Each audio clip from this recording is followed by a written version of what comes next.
Chairman గారు vice chairman పోవద్దా?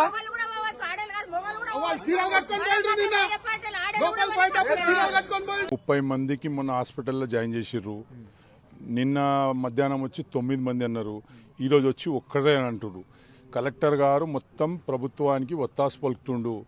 మాకు తెలుసు, ఇప్పుడు మీరు కూడా చూసిర్రు, పిల్లలకు ఒక వ్యక్తి పట్టుకొని పోయే స్థితిలో దాదాపు 10-12 మంది పిల్లలు లోపల ఉన్న సంగతి మాకు తెలుసు. మాకు అలో కానిస్తలేరు, మీడియాకు అలో కానిస్తలేరు, ఎవ్వరికి అనో కానిస్తలేరు. నిర్బంధంలో పెట్టిర్రు. ఇది ప్రజాపాలన అన్నారు, కానీ నిర్బంధన పాలన నడుస్తుంది. కనీసం మా గిరిజన బిడ్డలకు చూసుకోనికే కూడా మాకు అవకాశం ఇవ్వకపోతే చాలా చాలా దీనమయ పరిస్థితి ఉన్నది. మరి ఇంకోటి, ఒకటే అమ్మాయి అంటుర్రు. ఒకటే అమ్మాయి అన్నప్పుడు ఈ స్ట్రెచ్చర్ దేనికోసం అండి? రైట్, ఈ వీల్ చైర్ దేనికోసం? మీరు మెడికల్ డిపార్ట్మెంటా? దేనికోసం సార్? అది చాటు మార్గాన్ని తీసుకుపోతున్నారు. లోపల ఒకటే పేషెంట్ అంటున్నారు. కలెక్టర్ గారు వచ్చి మీరు ఎన్ని వెహికల్ తీసుకుపోతారు, ఏం సస్పెక్ట్ చేయాలి?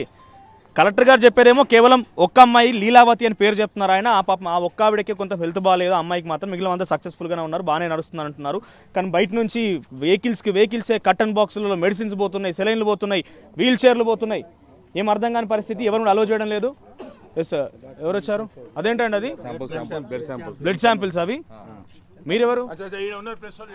రైట్, మీరెవరండి? నేను అబ్బు వెహికల్ అన్న. అబ్బు వెహికల్. మీరు డిపార్ట్మెంట్ సంబంధించి డాక్టర్లు ఎవరు లేరా? మీరు డ్రైవరా? Driver vehicle. డ్రైవర్ మీరు తీసుకుపోతున్నారు ఎందుకు?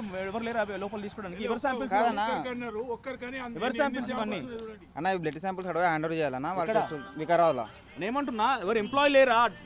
సార్ మీరు అందరు లోపల దోసేస్తున్నారు. మీకు అర్థం, మీకు అసలు అంటే పిల్లలకు అవసరం లేదనుకుంటున్నారు. ఎవరు వచ్చి లోపల నొక్కేస్తున్నారు? మీరు చెప్పండి సార్. అందరు లోపల నొక్కేస్తున్నారు. వ్యవస్థ వాళ్ళని కూడా ఒకసారి రండి. ఇక్కడ బ్లడ్ శాంపిల్స్ తీసుకెళ్తున్నారు. ఎవరు ఆయన? బ్లడ్ శాంపిల్స్ తీసుకునే వ్యక్తి ఎవరు? అసలు తీసుకెళ్లే వ్యక్తి ఎవరు? మీరు జరగండి ఒకసారి. కాదండి, మీరు డ్రైవర్ కదా, మీకు ఈ బ్లడ్ శాంపిల్ తీసుకోవాల్సిన అవసరం ఏమొచ్చింది? బ్లడ్ శాంపిల్ తీసుకోపోవడమేనా? ఎవరికి? అందరు ప్రతి చోట డ్రైవర్ తీసుకెళ్తారా? మీరే తీసుకెళ్లాలనా? మీరే తీసుకెళ్తారా అంటున్నా నేను. ఇట్లా ఇష్టానుసారంగా అట్లా పట్టుకపోతే ఎట్లా బ్లడ్ శాంపిల్స్ అవి? ఇది సిచ్యువేషన్ సార్. మీరు కూడా ప్రతిదీ బొచ్చులో వచ్చిన పంపించవచ్చు సార్ అట్లది. సో ఇట్లా ఒక ఎవరో తెలియదు, ఆయన ఊరికనే లోపల నుంచి బ్లడ్ శాంపిల్స్ అని పట్టుకొని బ్లడ్ శాంపిల్స్ తీసుకెళ్తున్నారు చెప్తున్నారు. రైట్, ఇక్కడికి మాజీ మంత్రి సబితుందర్ రెడ్డి చేరుకునేందుకు కూడా ప్రయత్నం చేశారు. ఈ నేపథ్యంలో అరెస్ట్ చేసినట్టు తెలుస్తోంది. వస్తుంటే మరి అక్కడ వికారాబాద్ లో బలవంతంగా పోలీసులు వాళ్ళకు ప్రివెంటివ్ అరెస్ట్ చేయడం 7 వరకు సమంజసం. దళిత బిడ్డలకు చూడనికే, గిరిజన బిడ్డలకు చూడనికే తాండ్రు వస్తుంటే కూడా ఈ రాష్ట్రంలో స్వేచ్ఛ లేకుండా పోయింది మనకు. కాబట్టి మేము ఒకటే అంటున్నాము, ఈ ప్రజాపాలన అంటున్నాడు రేవంత్ రెడ్డి, ఇది ప్రజాపాలన కాదు, ఇది రాక్షస పాలన. కాబట్టి మేము ఒకటే చెప్తున్నాం, ఈరోజు మా నాయకులను అడ్డుకోవడం 7 వరకు సమంజసం.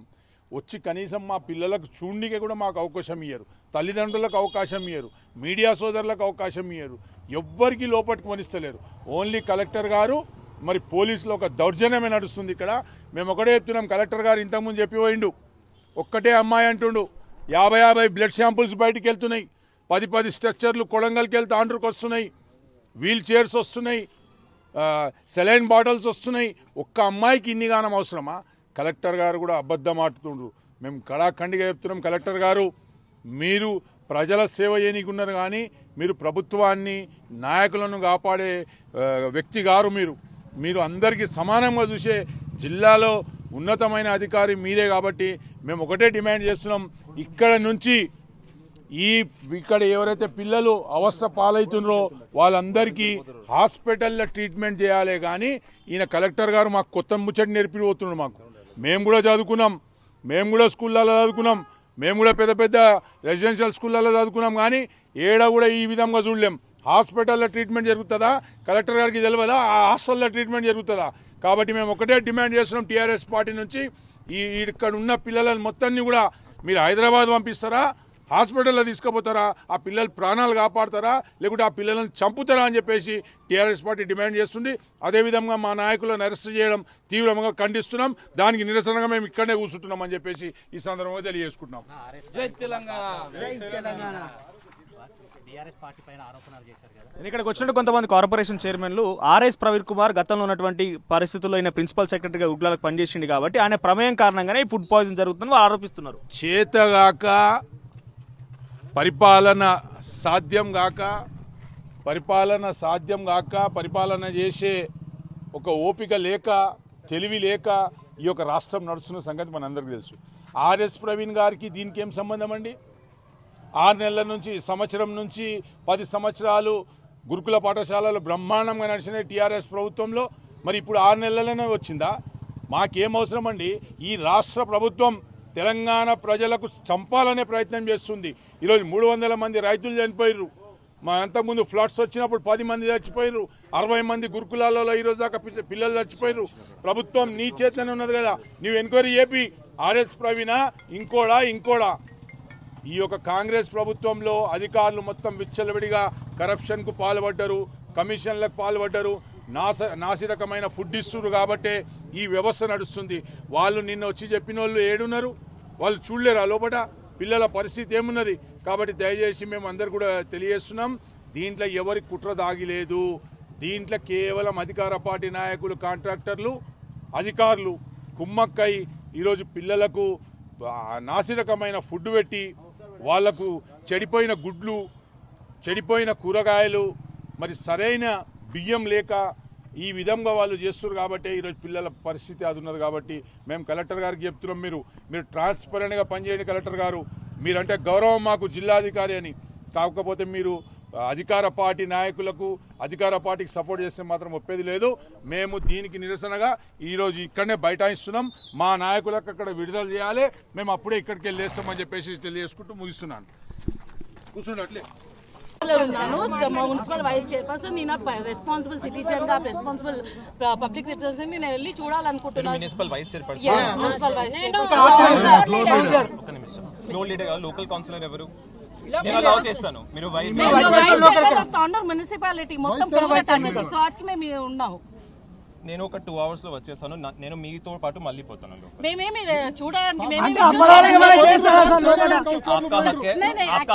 आपका हक है, आप जाएंगे. सर कांग्रेस वाले काउंसलर को भेज रहे सर आप लोग हमारे पास फोटो చైర్పర్సన్ వెళ్ళారు, చైర్పర్సన్ పోయారు, కౌన్సిలర్ వెళ్ళారు, జెంట్స్ కౌన్సిలర్ గేట్ వరకు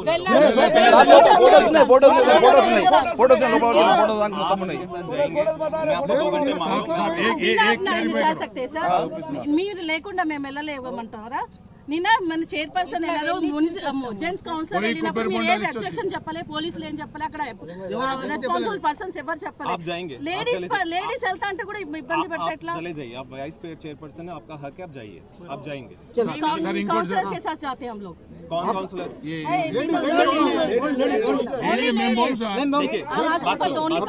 मेरा कोई प्रॉब्लम नहीं है, कितने भी लोग जाइए, इश्यू नहीं करते सर. मैं बताता हूँ, मैं अपनी पर्सनल स्टोरी में दिल्ली में पढ़ा हूँ, एक सेमी एडेड स्कूल में.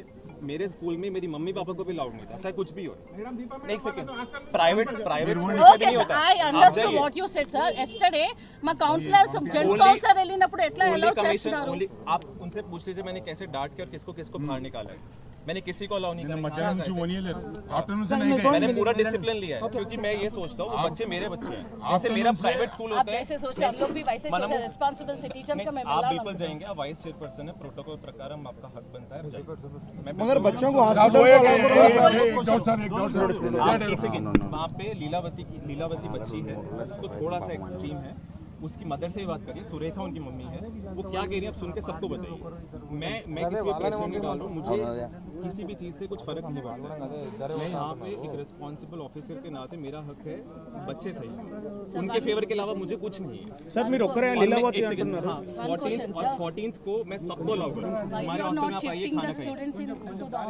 आप पूछिए, मेरा कोई इंटरेस्ट नहीं है। आप सुरेखा जी से पूछिए, वो यहाँ रहना चाहती है, वहाँ रहना चाहती है। आप सबको बताइए। प्रेशर डाल के रख रहे हो సార్ మీరు లీలావతి ఒక్కరే అంటున్నారు. బయట నుంచి పిల్లల తల్లిదండ్రులు ఇంకా వస్తున్నారు సార్. मेरा आपसे रिक्वेस्ट है, आप क्लैरिफाई करिए। आपको लग रहा है मेरी बातों पे आप साहब हमारा भी कर रहे हैं। हमारा भी एक रिक्वेस्ट है, एक हमारा रिक्वेस्ट है एज ए डिस्ट्रिक्ट मजिस्ट्रेट, मैं आपको एक ही रिक्वेस्ट कर रहा बताइए बताइए। हूँ। हमारा डिमांड एक ही है, ये बच्चों को इधर ट्रीटमेंट नहीं मिलता, आप हॉस्पिटल लेके जाओ, हैदराबाद लेके जाओ, वी आर अग्री। चलिए एक काम करते हैं, आज नहीं शाम तक लेके जाओ। मैं यही कहने वाला था। क्यों बोले तो कुछ हो गया ना साहब, प्रॉब्लम परसों भी लक्षरला में हुआ। आपको पहले बैन नहीं मैं ऐसा बच्चों के लाइफ हाँ, फिर मैं खुद फादर आपके ऊपर भरोसा है। ऐसा नहीं होएगा और मैं पूरा डिसीजन ले रहा हूँ। आप जाकर आइए और बताइए क्या विकाराबाद में हमारे मिनिस्टर सारे तो उन लोग अरेस्ट कर दिए। मिनिस्टर्स नहीं आ रहे। तो नया ना आप साहब, बताइए, कल मैंने बीजेपी वालों को अलाउ करा, एमआईएम को अलाउ करा, हमारे मैंने सिर्फ ऑफिस होल्डर्स के अलावा मैं इनको ऑफिस होल्डर है नहीं, एक सेकंड, ऑफिस होल्डर है वो जाएंगे। मैं खुद बोल रहा हूँ, कैमरा भी मेरे ऊपर है, मुझे कोई डर नहीं है। वो वाइस चेयरपर्सन है, उनका हक है, वो जाएंगे। चेयरपर्सन भी आए थे, वाइस चेयरपर्सन प्रोटोकॉल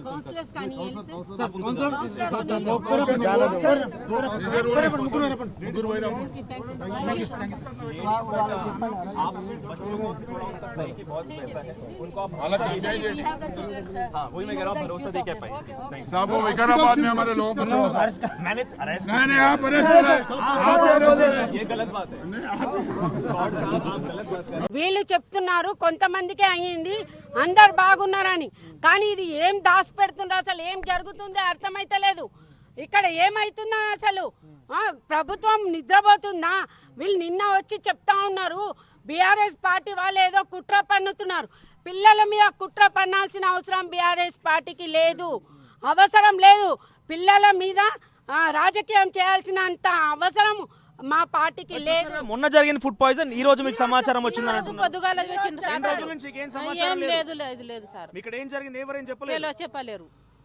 సో ఇది సిచ్యువేషన్. ఇక్కడ కనీసం పిల్లల తల్లిదండ్రులు కూడా సమాచారం ఇవ్వకుండా గోప్యంగా తీసుకెళ్లి హాస్పిటల్లో జాయిన్ చేయడం, లేదంటే ఇక్కడికే స్టాఫ్ రావడం, సిబ్బంది రావడం, ఇక్కడే ట్రీట్మెంట్ చేసే ప్రయత్నం. ఇప్పుడు కూడా చూడండి, హాస్పిటల్కి తరలించకుండా ఇక్కడే వాళ్ళందరూ కూడా ట్రీట్మెంట్ చేసే ప్రయత్నం చేస్తున్నారు.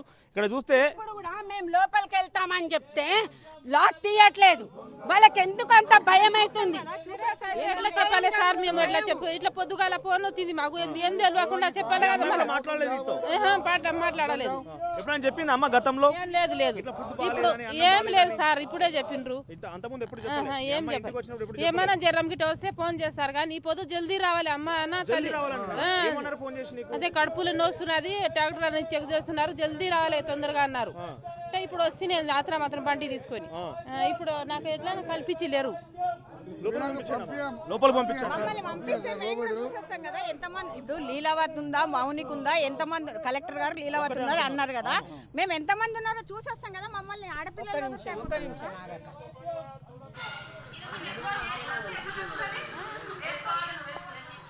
ఇక్కడ లోపలనే విద్యార్థులకు ట్రీట్మెంట్ లోపలే. లోపలనేనా? అమ్మ ఏడుస్తోంది. ఇంకా లోపలనే జరుగుతున్నారు. ఈ రోజు సార్ ఇది మొన్న జరిగింది. ఇప్పటిదాకా ఇంకా అప్డేట్ అవుతలేదు. పంపించండి మేడం, పేరెంట్ పంపించండి. పేరెంట్ పంపించండి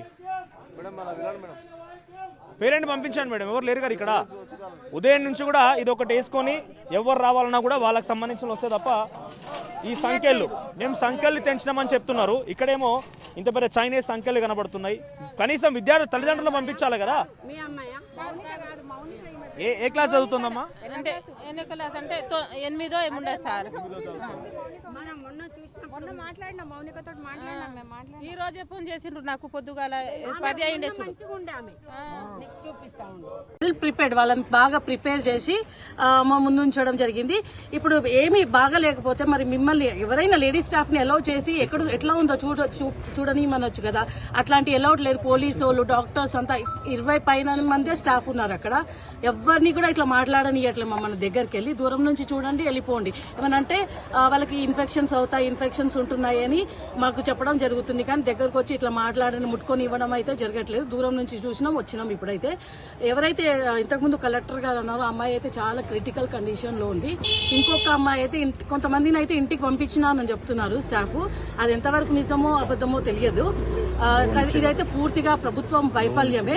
ఈ రోజు సబితా ఇంద్రారెడ్డి గారు సత్యవతి రాథోడ్ గారు ఇక్కడ చేయడం జరిగింది. కాకపోతే అక్కడ వికారాబాద్ లోనే ఆపేశారు. మరి అంత ఏమీ లేకపోతే, అంత ఏం కాకపోతే ఇక్కడ వచ్చి చూడని మినిమం సెన్స్ కదా, ప్రజాప్రతినిధుల మినిమం సెన్స్ మాకు ఉంటుంది, బాధ్యత ఉంటుంది. చూడని ఆ దగ్గరకు వచ్చి పరామర్శించడం జరుగుతుంది. నిజంగా ఇలాంటి వాతావరణం ఎటువంటి గవర్నమెంట్ లో నేను చూడలేదు.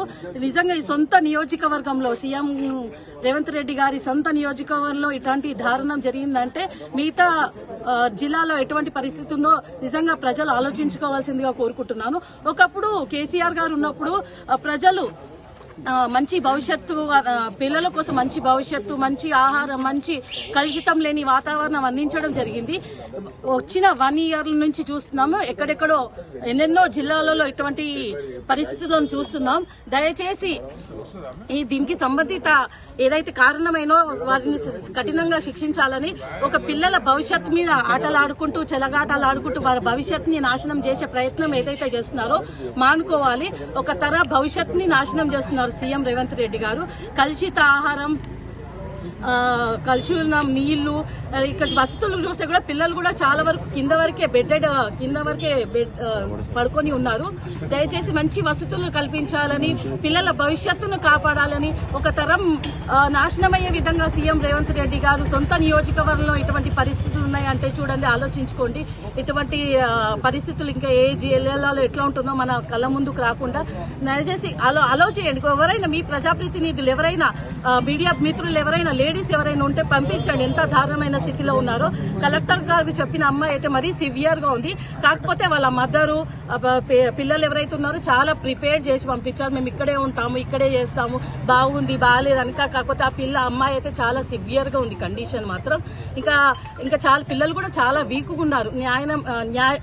క్వాలిటీ ఫుడ్ ని అందించాలని, క్వాలిటీ ఎన్విరాన్మెంట్ కల్పించాలని నిజంగా ఇక్కడ ఉన్నటువంటి ఎమ్మెల్యే గారికి రిక్వెస్ట్ చేయడం జరుగుతుంది.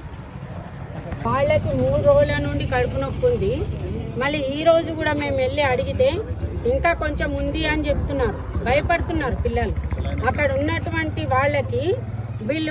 వాళ్ళు భయపెట్టి, పిల్లల్ని భయపెట్టి ఏమి చెప్పనీయకుండా వాంటెడ్లీ వాళ్ళ భయాందోళనలకు గురి చేస్తున్నారు. ఇప్పుడు మేము వెళ్ళి లోపల అడిగితే కొంచెం ఉంది మేడం, ఇంకా కొంచెం ఉంది అంటున్నారు. సెలైన్ లెక్కిస్తున్నారు. లోపల పెట్టి సెలైన్ లెక్కించాల్సిన అవసరం ఏముంది? హైదరాబాద్ హాస్పిటల్కి తరలించండి. ఇక్కడ గవర్నమెంట్ హాస్పిటల్లో ఉండలేకపోతే ఇక్కడ కూడా ట్రీట్మెంట్ మంచిగా లేదు కాబట్టి మీరు హైదరాబాద్ పంపించండి పిల్లల్ని. ఇంతమంది 7 మంది పిల్లలు ఉన్నారు. అందులో ఒక అమ్మాయి మరీ సీరియస్ గా ఉంది. మరి మమ్మల్ని కూడా లోపలికి వెళ్ళనివ్వట్లేదు. మరి మేము అడిగితే మా వెనుక పోలీసు వాళ్ళని పంపించి మీరు మాట్లాడి వాళ్ళని డిస్టర్బ్ చేస్తున్నారు అంటున్నారు. మేము డిస్టర్బ్ కాదు, మీరే చేస్తున్నారు వాళ్ళకి డిస్టర్బ్. ఇంకొక విషయము, నాణ్యమైనటువంటి ఫుడ్ పెట్టి ఉంటే ఈరోజు వాళ్ళకి పరిస్థితి వచ్చేది కాదు. వాళ్ళు అంటున్నారు, నిన్న వచ్చిన పెద్ద మనుషులు చైర్మన్లు నిన్న వాళ్ళు అంటున్నారు బీఆర్ఎస్ పార్టీ చేస్తుంది ఇది అంతా అని. బీఆర్ఎస్ పార్టీ నవ్వుతారండి ఎవరన్నా వింటే, ఈ మాటలు వింటే.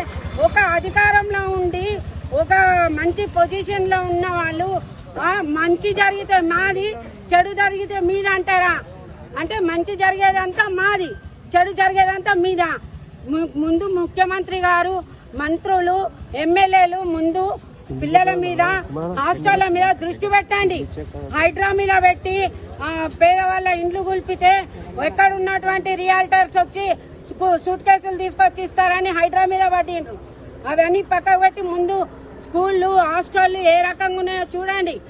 మా ప్రభుత్వం ఉన్నప్పుడు ఇలాంటివి జరగలే. ఒక్క సంఘటన జరిగిన రోజు లేదు. కానీ ఈ రోజు 1 year లోపల ఎన్ని హాస్టళ్లలో ఎన్ని స్కూళ్ళల్లో ఫుడ్ పాయిజన్ అవుతుంది. మీరు అసలు చెప్పడానికన్నా మీకు ఎట్లా అనిపిస్తుందో అర్థమైతలే. ఒక తల్లుల స్థానంలో ఉన్న వాళ్ళు పిల్లలు ఆ రకంగా ఉన్నారంటే ఒక పార్టీ మీద అలగ్గున దొబ్బేస్తున్నారే. ముందు వాళ్ళను రక్షించాల్సింది పోయి వాళ్ళని హైదరాబాద్ పంపించి మెరుగైన వైద్యం అందించాల్సింది పోయి ఏదో పార్టీ మీద దొబ్బేస్తూ మీ చేతులు దులుపుకుంటున్నారు. కొంచెమన్నా ఉండాలండి, పెద్దవాళ్ళు ఉన్నారు. ఆ మాటలు మరి నేనంటే బాగుండదు. కొంచెం నాణ్యమైనటువంటి వాళ్ళకు వైద్యాన్ని అందించండి, నాణ్యమైన ఫుడ్ అందించండి. వాళ్ళకు మీ గవర్నమెంట్ ఉంది, కొంచెమన్నా ఆలోచించి చేయండి పని. అసలైన తొలి వెలుగు. ఫాలో వాట్సాప్ @తొలి వెలుగు official.